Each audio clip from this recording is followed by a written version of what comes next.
everyone. Welcome to this week's episode of At the Boundary, the podcast from the Global and National Security Institute at the University of South Florida. I'm Jim Cardoso, Senior Director for GNSI and your host for At the Boundary. On today's episode, we're excited to be kicking off our latest research initiative here at GNSI, the Path to Durable Peace in the Ukraine War. Our guest today will be Dr. Tad Schnaufer, the architect of that research initiative. He'll join us in just a couple of moments. A few things we want to remind you about first, however. Applications have closed for GNSI's last study abroad opportunity in the UK this summer. The International Security and Intelligence Program is a world-renowned learning opportunity in Cambridge, UK, every summer. And as part of our partnership with ISI, we'll be sending students there for 4 weeks this summer. We've had an incredible group of applicants this year. We'll be announcing the students selected for ISI as well as our DC experience over the next couple weeks. We're also putting out a call for papers to the world's leading deterrence experts on behalf of the Journal of Strategic Security, the GNSI academic journal. We're seeking submissions for an upcoming special issue on the evolving landscape of nuclear and conventional deterrence. There are many topics to write about: deterrence in modern geopolitics, missile defense, emerging technologies, alliances, historical perspective, and many more. Submission deadline is September 1st with a publication target date of December 1st. You can find additional information on the JSS website. That special issue will be an extension of GNSI Tampa Summit 6, which is less than a month away. Cracks in the Lamp, Freeing the Nuclear Genie, promises to be one of the more impactful summits yet. There's so many important questions surrounding this conference. Are we entering a new age of nuclear proliferation? Is the Golden Dome a dream or the next evolution of national security? How do modern nuclear energy technologies impact military strategy and operations? We got a lineup of speakers and discussion panels to answer all of those questions. You can register now for the conference, which takes place March 24th through the 25th here at USF at our website. Okay, let's welcome our guest today, Dr. Tad Schnaufer. Tad's GNSI strategy and research manager, and frequently on the interviewer side of the microphone for our What's Really Happening video series. Today, we'll switch him to the hot seat to kick off our newest GNSI research initiative, the Path to Durable Peace in the Ukraine War. Tad has spent considerable time in Ukraine and Eastern Europe over his career, both as an academic and as an officer in the Florida National Guard. Tad, welcome to the At the Boundary. Great to be talking with you today. Yeah, excited to be here, Jim. Excellent. I briefly touched on your interest in Russia and Ukraine. So tell the audience a little bit more about your experience in Ukraine.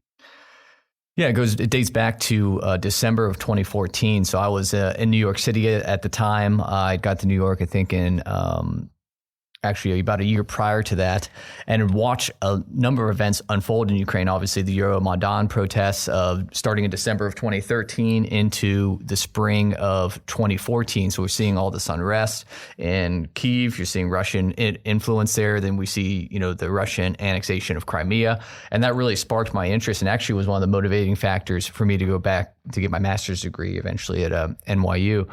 And then to travel there as I was working on my master's degree and then my master's thesis, which was on Russia's hybrid warfare in Ukraine. So as I saw the events unfolding there, a lot of things stuck out to me as first, obviously, Russia's aggressive actions, and then the peace process that started then is still, obviously under discussion now with the Minsk I agreement in August of 2014 and then the Minsk II agreement in February of 2015, which coincide, like I said, I was in Ukraine as a student researcher, if you will, December of 2014 into January 2015, including in the eastern city of Mariupol, which was not too far from the front lines. I then followed up with that trip with a trip that summer, so after the Minsk II peace agreement in summer of 2015 as a student researcher. Okay, but then you also had some follow-on experience as well, obviously, during your time in the National Guard, right? Yes, yeah, and then so after those two, following those two peace agreements, how they, barely held together a line of contact in eastern Ukraine starting in 2015, you really see, the tensions and the conflict simmer all the way up to about the full-scale invasion of 2022. So I arrived as a member of the Florida Army National Guard and Joint Multinational Training Group Ukraine in November of 2021. And if you remember, Jim, that's when the Russians were really building up for the second time that year. And it looked like an invasion was imminent in early 2022. So I was part of that training group all the way up until February of 2022. Obviously, we left about 10 days prior to the 2024 invasion.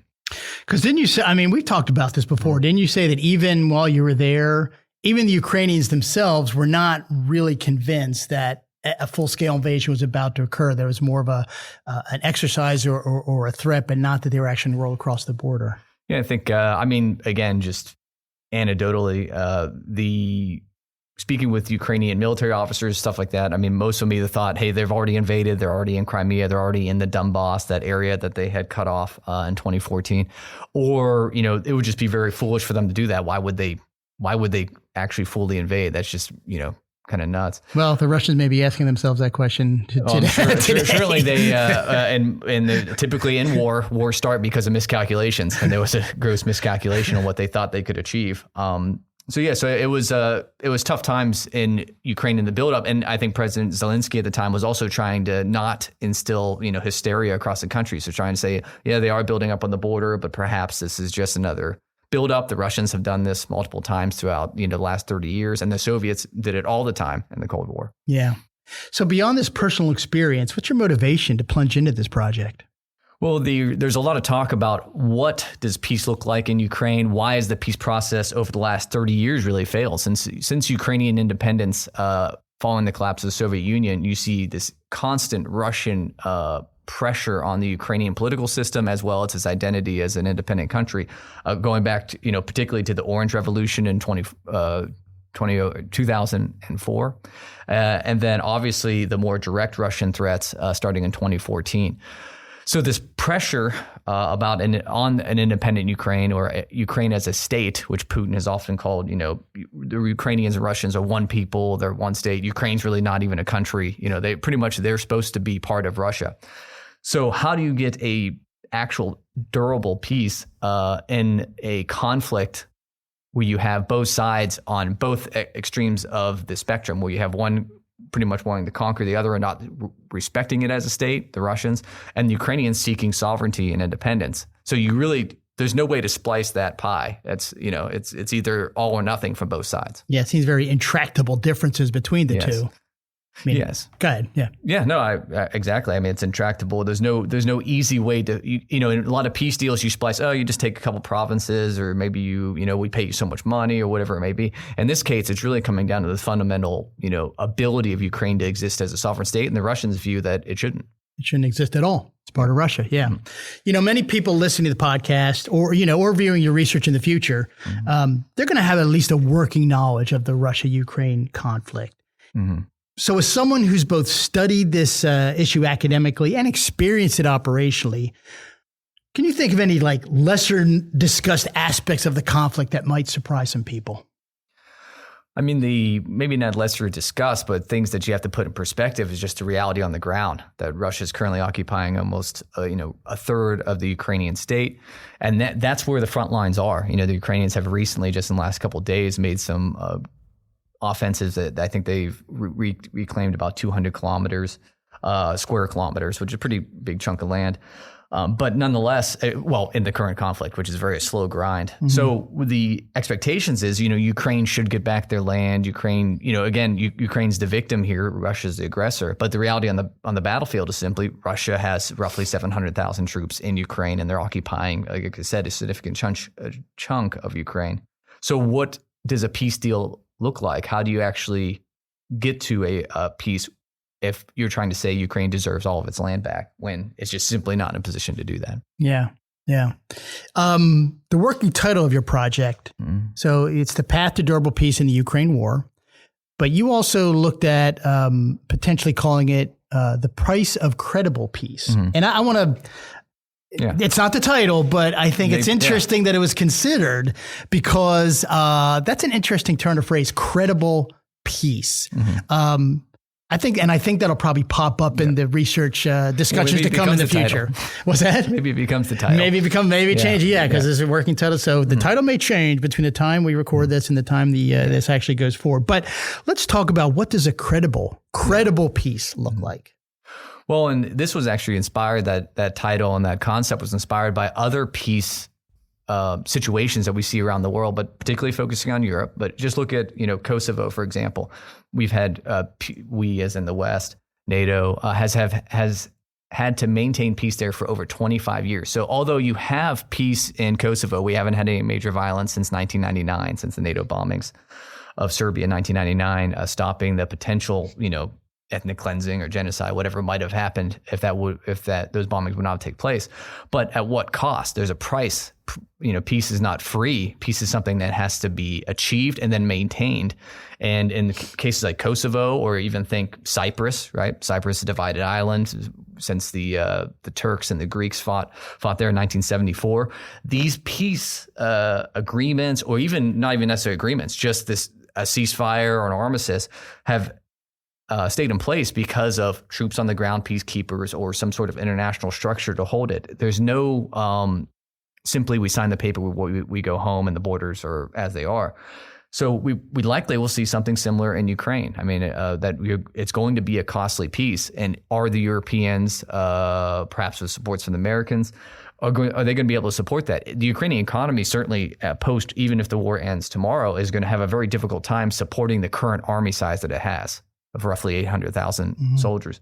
So how do you maintain that size or a deterrent threat for a further Russian incursion without the European help? And that's going to take, that threat might last for decades.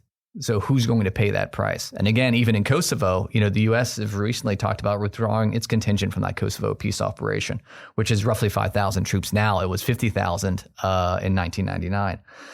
And in Cyprus, the UN has its peacekeeping operations there. Again, just kind of keeping it in the European neighborhood. There's plenty of other peacekeeping operations around the world. Think of the Korean Peninsula. The threat, it still remains, of North Korea, since they obviously invaded in 1950. And that has cost the United States a significant amount of money and then troops. You always have at least 30,000-ish American troops in South Korea, if not more, to maintain that peace. So peace is not something to think as just a piece of paper or an agreement. There's a lot that comes after it. So you would say, like, the credibility aspect of it is, it has to be durable, and that's where the credibility lies. That I guess people think that, we can, set some kind of peace accord in place and it's all over. We're good to go. And that's just not a credible view of what's going to happen. And people need to wake up to that reality. Yeah, the reality is this is going to be very costly. It's going to take a lot of endurance of the Western nations, even after Ukraine's been under attack and, under this Russian influence, at least since 2014 in a direct, kinetic way. So a lot of European nations, I think, between the sanction regime, the amount of money that they've given, obviously the United States as well, is getting a little bit of Ukraine fatigue. Like, okay, we've been dealing with this issue for, now over a decade. Going back to that whole idea of peace is not cheap. So what price are we willing to pay once this war ends? And what price is the Ukrainians going to be willing to pay? They're going to likely have to give up some territory if they're going to end it anytime soon, unless there's some sort of huge, black swan event. The Russian government collapses, and not unheard of. 1917, you have these, you have the Russian Empire collapse, or even the Soviet Union, where maybe that's an option, but most likely not. It's just going to continue to be a slow grind. So how do we get that price to a point where it can be maintained? Yeah, and there's a difference between peacekeeping and peace enforcement as well. And this could be, peace enforcement, which looks a lot like war. I mean, peace enforcement involves conflict. I was involved in some of the peace enforcement operations in the late 90s. Not just Kosovo, but in Bosnia and Herzegovina, and Serbia as well, and the former Yugoslavia. And that looked and smelled a lot like war. They called it had peace in the name, but it wasn't peace. When you enforce peace, that's conflict. And, the American people or, our NATO allies, they could be in for a bit of a slog if there's going to be peace enforcement involved in that as well. Well, recently the leadership of the British and the French governments have said, we will send, peacekeeping forces or forces to Ukraine after a ceasefire. So, okay, that's fine. But in some ways, that actually incentivizes Russia not to end the war. So because that means that, okay, if you guys are going to show up in force after a peace, then we need to take as much as we can now. So there's a lot of dynamics that play into first achieving a ceasefire or some sort of armistice where the guns fall silent, at least for a time. And then how do you actually get a peace treaty, which is not like you're not going to get a peace treaty because that means that the Russians have to admit that this was a war compared to a special military operation. And a treaty gives some sort of legitimacy to a post-war Ukraine. So trying to keep it at like a junior state level or however the Russians want to see it. So it's going to be difficult. And it's way more complex than simply who's winning or losing. And winning and losing isn't as simple as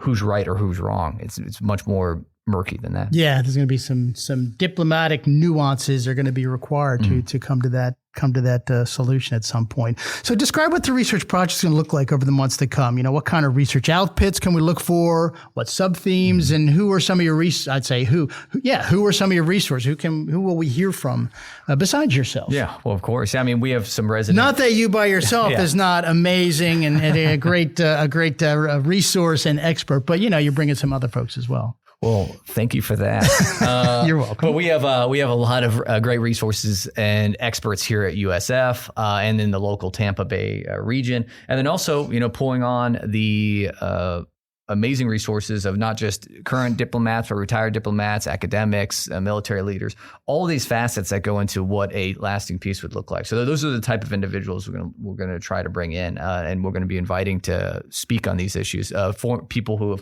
have been in the negotiating room, maybe from the Organization of Security and Cooperation in Europe, so the OSCE. These people who have been involved with the talks, if we can, discuss with them what happened, for example, with the first Minsk 1 and Minsk 2 agreements. How did those play out? Why did those fail? Obviously, with the 2022 invasion.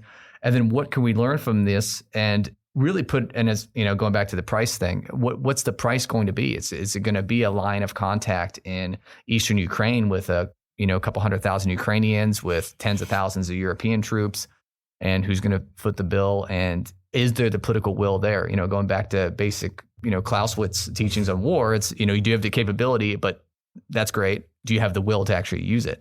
And I think that's going to be the biggest challenge is, sure, the Europeans or the Americans could push a lot of troops in there after a conflict, but who's got the will to do that? And it is a long-term will as well, and political systems change over time. I mean, sure, yeah. The U.S. changes every 4 to 8 years. I mean, and other NATO members as well. It changes over, and you get different political leaders with different views on what right looks like, and our support for that. So we're going to talk to these experts, again, whether they have practical experience in the diplomatic or military realms, or they're more theoretical on the academic side, on one, what can we learn from other similar type peace negotiations / peace setups, again, Kosovo, Cyprus, maybe Korea. And then also look at past, Russian operations, whether looking at Transnistria and Moldova or the Georgian conflict of 2008. What's Russia likely to do post-conflict? And what needs to be put in place, and just being realistic about it. Again, a lot of the talk is that Ukraine should get a lot of stuff back, but the reality on the ground is going to likely be different. That the Russians still maintain their advantage on the ground. Now, maybe they're losing in the sense that their economy is destroyed and their international pariah, all these type of things. But in the peace negotiations, they still think they have a shot of winning. Yeah. Yeah. So, you talked about at the beginning, you're going to dive into some of the recent peace processes, Kosovo, Gaza is another one. I guess you're going to, obviously that's still developing itself, very much so. Lessons learned from these peace processes can be very valuable, but also, I guess, looking at past experiences can maybe yield some red herrings that can lead you down like, oh, this is the way to go. But each situation is slightly different. Is there any that you can kind of highlight, maybe some warning signs, I guess, from previous peace processes that we need to be cognizant of as we explore the peace process, what it could look like in Ukraine? Well, actually, just like with the beginning of wars, typically made whoever the aggressor is typically makes some sort of miscalculation based off of imperfect information and some sort of bias. Actually, the same process works in the reverse way. As war starts to break down and diplomacy begins, diplomats tend to be overly optimistic of what they can accomplish with a peace process. So typically, it's we'll set up let's just hypothetically in eastern Ukraine. We'll set up a line of contact. We'll have some troops there, and then we'll rebuild the economy, and we'll be good to go. Well, I mean, just like in Gaza or again in Kosovo, no one in 1999 would have thought, a quarter century later, you're still going to have thousands of troops policing, Kosovar neighborhoods. Again, that's costly. That's a lot of people, and it's being able to project that long-term peace. That's really what we're trying to get at here, is that this is not going to be something that's solved in the next 5 or 10 years, even if the war ends tomorrow. Any, I know you're more of a Europe expert, but obviously, Gaza's on the in the headlines these days. Any, I guess I would say, any alignments that you see between some of the research you've done in the past, you're getting prepared to do, with what you see happening in Gaza? Well, some of the issues in comparing the two cases, that Gaza's in a very different political situation. Obviously, it's part of Israel, but this kind of autonomous region. Also, it's much smaller. And it was occupied by the Israelis for 20 years up until I think 2006 or 7. So they have this much different history. Ukraine's roughly the size of Texas, is a much bigger place, has a much larger population. So just being able to manage the economic situation's much different.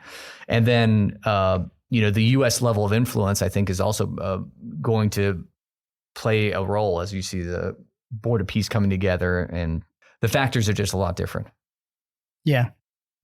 So I think one common thread between Gaza and Ukraine is that neither are going to just be magically over once, reconstruction begins or there's a firm peace settlement.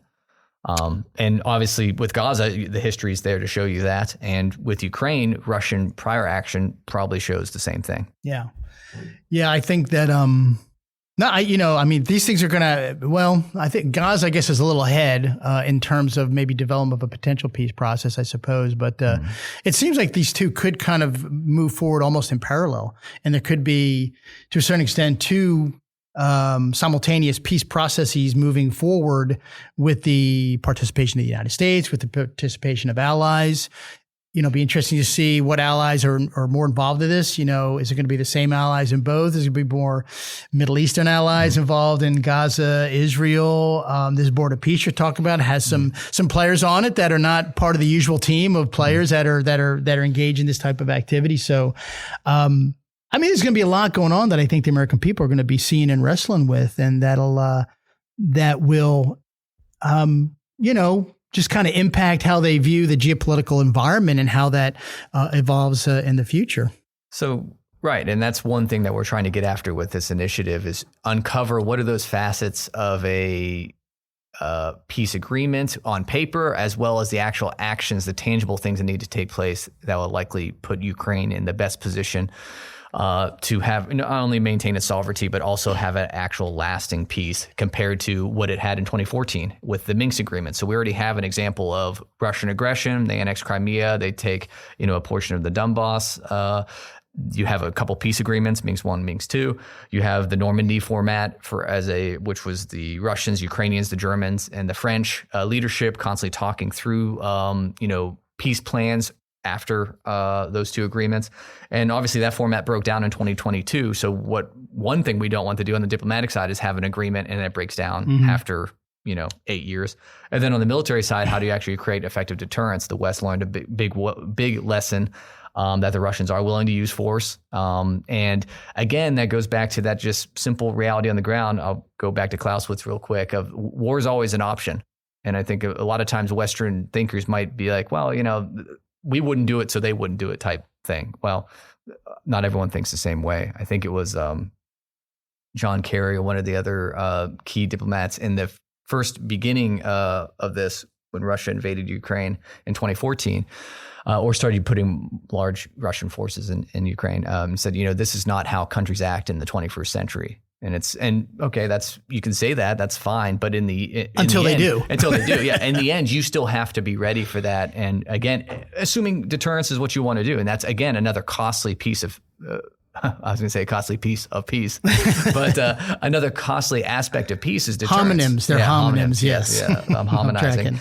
But a costly aspect of peace is deterrence, and that's if you're willing to do it. And deterrence isn't cheap either, as we know with, whether you're talking about, looking at the Cold War and the amount of money the U.S. spent on nuclear deterrence and, conventional deterrence in Europe, or again, going back to Korea, that cost a lot. And peace, and in this case, a negative peace, a peace that is just simply the absence of violence. You don't have reconciliation between the two sides.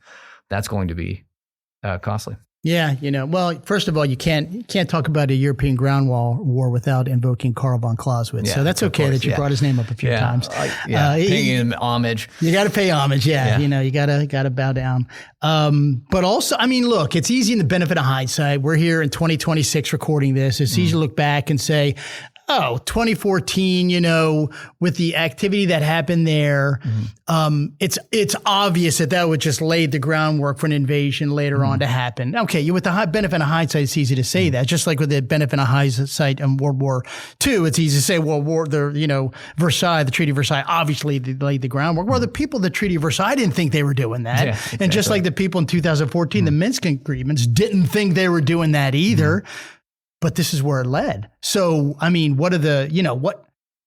how did we avoid making that same mistake again in 2026 Well, that's exactly what we're going to find out. Yeah. But I mean, there's some easy things to note. One, obviously, there's a theoretical reality of what you think, things are going to, how they could play out. And then there's actually what happens on the ground. And because of that, when you're looking at bargaining and peace agreements and you have two sides that are intractable, you're just not going to get there. If you look at the Minsk agreements, for example, they're really not that well put together, and it just doesn't seem like either side was very happy with them. And that's why the first one failed.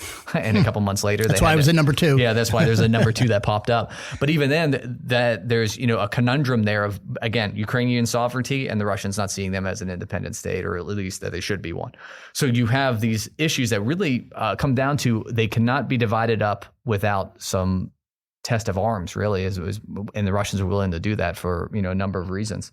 And again, if you want that not to happen, so let's say you're a Western decision maker, and you don't want Russia to continue to, expand, and it's 2021, then you have to get real about deterrence. And that means putting people in harm's way and putting, again, maybe putting troops into Ukraine instead of what happened right before the invasion was most of the troops that were in Ukraine that were on training missions or that were at embassies, everyone got withdrawn. So you're pretty much clearing the way. Yeah. So you have to risk some things. Again, that's why this idea of price and credibility keeps coming in for peace, because if you don't have that, you're going to pay that same price. You're just going to pay it more, assuming it's in your national interest. Now, you could simply say, as an American, you just say Ukraine's very far away. Why, it's not worth it to me. And that's also a fine policy. But what you probably don't want to do is be in the middle. Yeah, you need to commit to something, and then your actions on the ground, literally here in this case, but just your actions, your operational actions, your tactical action need to reflect that strategy. If you look at the U.S. right after 2014, and then the European, I mean, they did put in some sanctions. They started up a couple training missions with the Ukrainians, things like that. But it wasn't a hard and fast, shut the door and really ensure that the systems were in place to deter a further attack. Well, we'll look forward to seeing what how this research project moves forward. Any coming towards the end of the episode today? The end of the conflict in Ukraine. It's been discussed. It's been in academia, in media. There's peace talks going on right now. There's peace talks going on right now. Well discussed topic in national security circles. Any aspects of your research project that you see as maybe unique that'll distinguish it? What will make this different is, one, obviously going across the spectrum of practitioners, people who have been involved with the past. So not just looking at the current war, but really looking back at 2014 and even going prior to that, trying to get in the mind of some of the decision makers and trying to find those factors that inhibit a optimal policy, solution, or in this case, a peace agreement. Because what you find is you can theoretically come up with, this looks good on paper, like you said, hindsight being 20/20. But one of the things that always stop an actual, why don't we have an effective peace in Kosovo? Why don't we have something where you don't have to have people constantly trooping the line in Cyprus or in Korea? Where are those factors that actually inhibit the completion or the end of either a conflict or the peacekeeping operation, or like you mentioned, it might be peacemaking, which all of a Peace sudden, enforcement. peace enforcement, which with those things all force is part of the word enforcement. It looks like war. Yeah. So again, kind of trying to get out of the pie in the sky type idea of what peace might look like, or Ukraine taking back certain territories, is just simply getting to the root. Okay, this would probably be the best option based off of our historical evidence, what we can see, what the current situation is on the ground, where the money's going to come from.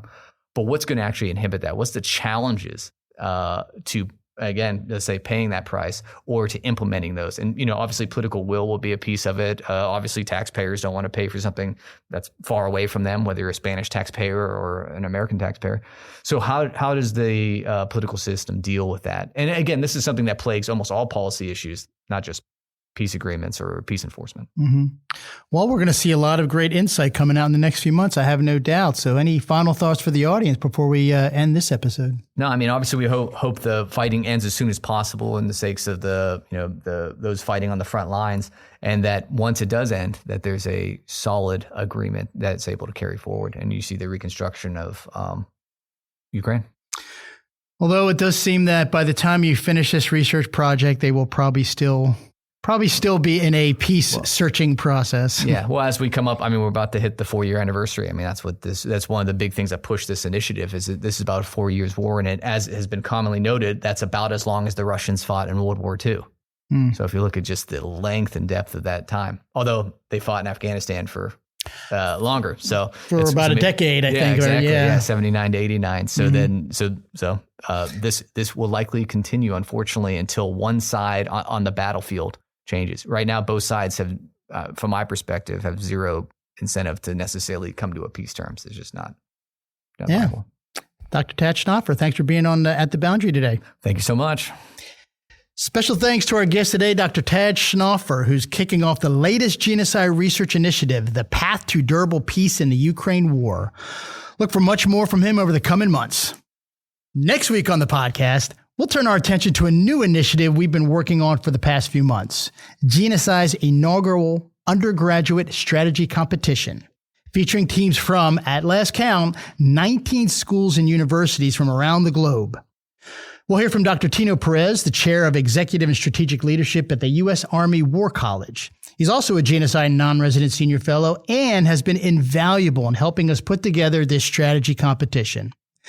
It'll take place in April as part of GNSI's International Security Experience. We're looking forward to having Tino on the podcast next week.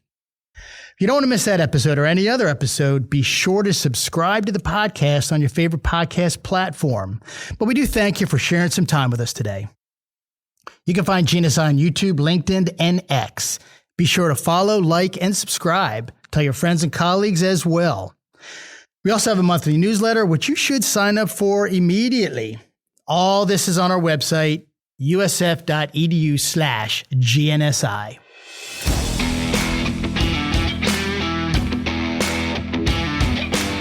That's going to wrap up this episode of At the Boundary.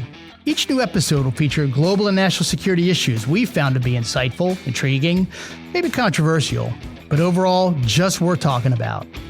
I'm Jim Cardoso, and we'll see you at the Boundary.